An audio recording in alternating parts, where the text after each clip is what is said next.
Salut à toi! Je te fais peur? Moi aussi. Bon, aujourd'hui j'ai envie de te parler de quelque chose d'assez important. C'est quoi? C'est pourquoi tu en as marre d'avoir l'impression de forcer tes clients. Pourquoi tu en as marre d'avoir l'impression de forcer tes clients?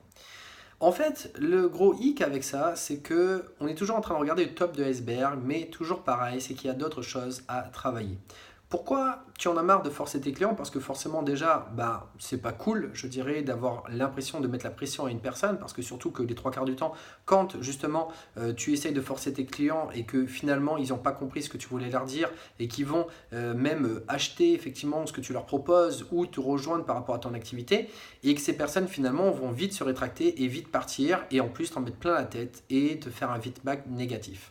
Et donc forcément, bah, c'est pas cool tout ça et c'est pas des choses qu'on a envie, je dirais, de vivre tous les jours. Et tout ça, pourquoi ça arrive? Comme dit Thomas d'Azimbourg, et ce que j'aime beaucoup ce qu'il dit de ce côté-là, c'est que finalement personne, je dis bien personne, n'a envie d'être un convaincu. Personne n'a envie d'être un convaincu. Personne n'a envie d'être convaincu. Et donc, de ce côté-là, c'est totalement logique et normal que toi, tu n'as pas envie, effectivement, de convaincre les personnes autour de toi, ce que tu as l'impression dans ton business.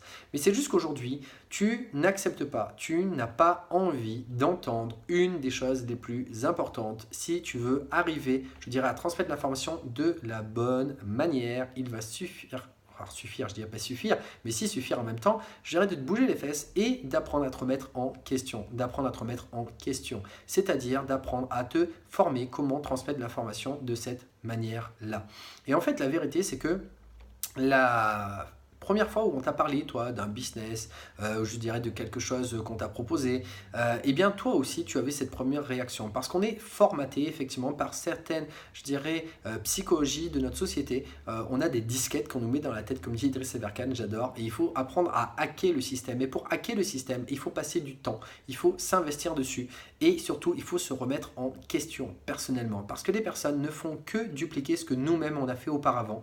Et pour cela, il faut apprendre à comprendre nos propres réactions personnelles et travailler sur soi. Une fois qu'on a travaillé nos propres réactions personnelles, on peut ensuite les transmettre, je dirais, d'une autre façon aux personnes autour de nous. Mais pour ça, il faut d'abord se remettre en question personnellement.